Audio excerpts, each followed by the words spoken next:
Hi, everyone. I'm Matt Clark, research analyst with Money and Markets here, and I'm going to bring in, as I do each and every week, Green Zone Fortune's co-editor Charles Sizemore. We're going to talk investing with Charles, and I've got an interesting topic that we're going to get into here in just a second. But first, I do want to tell you, if you do have a comment or a question or something like that, maybe you'd like to ask Charles or myself or even Chief Investment Strategist Adam O'Dell, you can email us at feedback@moneyandmarkets.com, or you can comment down below on YouTube. And if we do use your question, or maybe a hint, a video of you asking that question, which I would love to do, then we're going to send you some cool stuff. And right now I have part of what we have here. We've got some cool hats here. I was asked to wear them, but I don't wear hats anymore. There's one, there's another, and then here's this one. So that is what you can expect, plus more. We have a lot more swag coming to get really hammering the boss to try to get this stuff done. So I think there's hoodies and things like that will get you. But if you send us a question or a video of a testimonial, or you asking a question to us, at feedback@moneymarkets.com, we will get our team together and we will send you some money market swag. Now I'm going to get into it real quickly here, and you know, we talk a lot. Charles and I talk a lot about different things, you know, when we're not recording, and one of the things that I kind of lean into Charles about, and that is retirement. Now I'm a ways away from retirement. I'm in my 40s.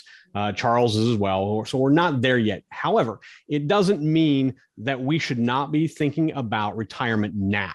I may not retire until I'm 70, but that gives me 20 some years to play with that I need to kind of bolster that retirement income. And so we look at different things that, you know, I asked Charles about different avenues to invest in. We've talked about 401ks. We've talked about Roth IRAs. You know, we had a video earlier about health savings accounts and how you can use those to help with your retirement savings. But this time around, I kind of want to probe Charles a bit because there's a lot of stocks out there that pay dividends, and dividends are nice ways to get additional income on top of your investment. And one of those that actually by law is required to pay you a dividend is a real estate investment trust, or a REIT. Basically, these are companies, and I'll give you a real quick overview. REITs are companies that basically buy up property and then lease them out to tenants and collect rent. And then by law, 90% of their profits have to be paid back to shareholders in the form of dividends. So by law, they have to pay you a dividend. It's a great investment. It's a great way to break into the real estate market. And I want to tap into Charles and talk more about that, and how you can use REITs to maybe bolster retirement income. So Charles, welcome. Thank you for joining. And that's my question to you. I mean, how can we use REITs to bolster retirement income in addition to an investment portfolio?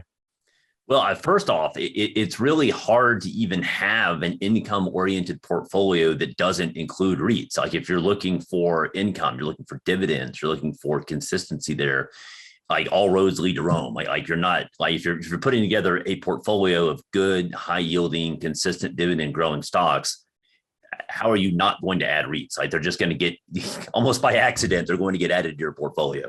So if you have an income portfolio, you need a REIT. Bottom line.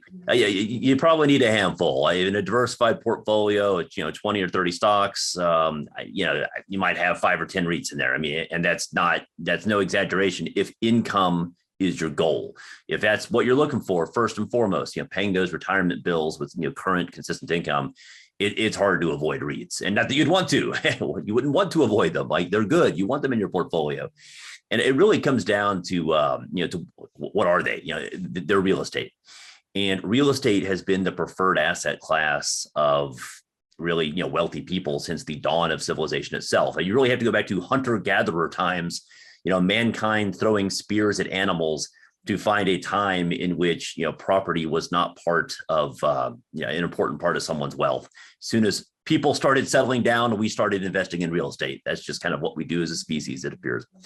But, that's, and real estate investment trusts are a nice way to invest in property without having to field phone calls about broken toilets at 3 a.m. and realistically to get diversification. If you're wanting to buy, I don't know, like a distribution center or an office tower, you and I aren't going to go buy an office tower. We don't have the whatever, $100 million in our pocket that it would take to buy something like that. But we can buy a REIT that might own a portfolio of dozens of those type properties, and we get a little sliver of all of them. So we get instant diversification there, and we can put it in our stock portfolio. So that's sort of, the big one right there. It's instant access to a diversified portfolio of real estate, the most arguably attractive asset class in human history. And it's something you can just put in your IRA. It's liquid. You don't have to go call a realtor to imagine if you had to call a realtor to sell your REITs, right? It just click of a mouse, you're in, you're out. But beyond that, the inflation hedge aspect is also nice. So you see the stats out there. Inflation's a problem again. Fed says it's transitory. We'll see. But the long run story on currencies is all pretty the same. On a long enough time frame, they all go to zero. I mean, that's what eventually happens. Or if not zero, they certainly decline in value over time. Real estate, to quote Will Rogers, they're not making any more of it. It does give you something that is a natural inflation hedge. So whether we have inflation, I keep losing my earpiece. Very annoying. Whether we have inflation really pick up or just sort of stagnates, either way, you are protected to a degree with REITs. The tax benefits are also quite nice. Real estate itself benefits from what you call phantom income, in that you have these expenses that lower your tax bill in the form of depreciation. Well, real estate goes up over time. It doesn't go down, yet for tax purposes, you can actually write it off. You can write off a portion of most real estate over time, which makes it incredible. Those dividends, a portion of them are actually a tax-free return of capital in many cases. So that kind of bleeds into the tax deal. So real REITs, so real estate in general benefits from fantastic taxation. It's one of the reasons it's one of the preferred asset classes of the rich. Apart from all of the normal tax breaks that real estate already gets, REITs also do, as you mentioned, benefit from, they're required to, it's not that they're required to pay 90% of their income, but in order to benefit from a tax break, they do. So REITs pay no corporate income tax at all, so long as they pay out 90% of their profits to their investors. So it's not that they're required by law to pay them out, but they are required by law if they want to keep that tax break, right? And of course they do.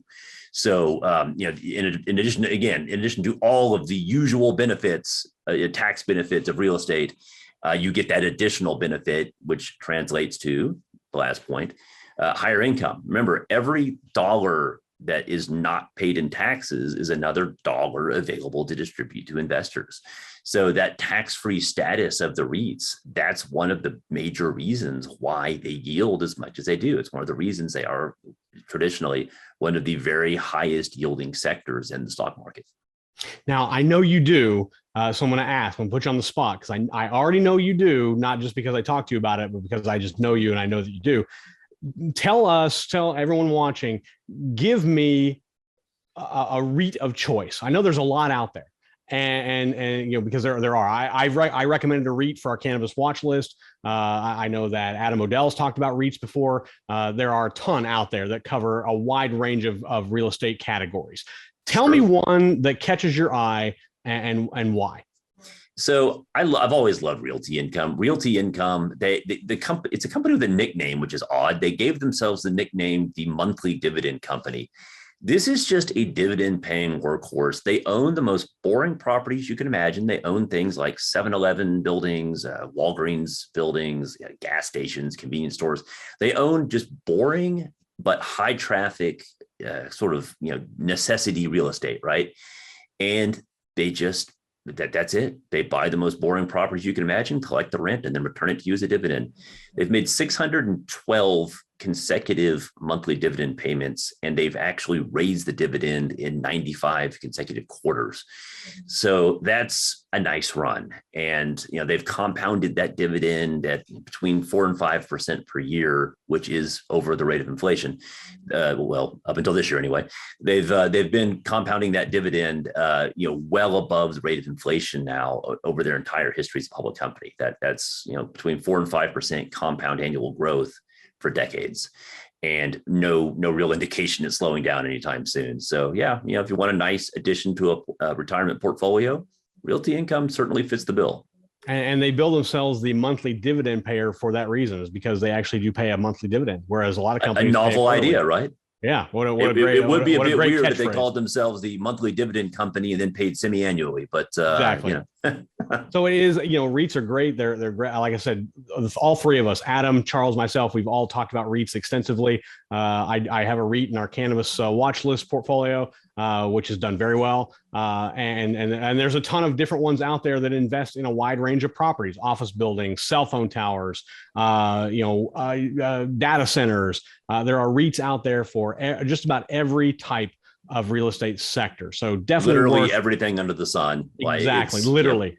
So definitely worth your time to look at if you're looking to bolster your income portfolio, and look at more than one. I mean, there's nothing saying that you can't have more than one REIT in your portfolio. In fact, it's almost beneficial if you have more than one, especially there's if you're looking almost. You should diversify there. That actually brings up one last point. REITs tend to be specialized. So you can get REITs that buy, boring kind of necessity retail stuff like Realty Income. You can buy, distribution centers. You can buy cell towers. You can buy, remember that old commercial from the dawn of the iPhone? There's an app for that. Yes. There's a REIT for that. There's a REIT for that. So building a diversified basket there and also you can eliminate sectors you don't like. Like let's say you don't like office towers right now because post-COVID there's fewer people going to the office. It just doesn't, it's not as lucrative as it used to be. Okay, fine. Then don't buy that type of real estate. Buy other stuff. Build a diversified portfolio of everything else. So, with the just cornucopia here of possible REITs to choose from, you can really build, any diversified portfolio you want. So definitely worth looking at, no matter what you're looking at in terms of your investment portfolio, what your end target is, but especially if you're looking for income, REITs are definitely something that you want to, add to if you don't already have some. So Realty Income is one, several others out there. Definitely encourage you use our stock rating system at moneymarkets.com and plug in, see if you can find a REIT that maybe rates well within our stock rating system. Might be worth a go. And Charles, again, I appreciate you coming on as you do each and every week. Remember, if you do have a comment or a question or a sector that you'd like any of us to look at, myself, Adam O'Dell, or Charles Sizemore, email us feedback@moneyandmarkets.com. We'll flash that email address down below. Send us a video of you asking. We'd love to kind of see your face, see what you look like. Would love to do that as well. If we do use your question or your video, we're going to send you some Money and Market swag. We've got boxes of it stacked in the boss's office. He wants to get rid of it because he likes to spread out and use his couch to take a nap in or whatever. I don't know. But so he's told us, I want to get rid of the swag. It's all new, hats, sweatshirts, all sorts of stuff. So email us your questions, your videos, anything like that. Would love to see it. Again, it's feedback@moneyandmarkets.com. So Charles, thanks a lot for joining us, and we will do it again next week. So for Charles Sizemore, Green Zone Fortunes co-editor, I am Money Markets research analyst Matt Clark. Until next time, everyone, safe trading.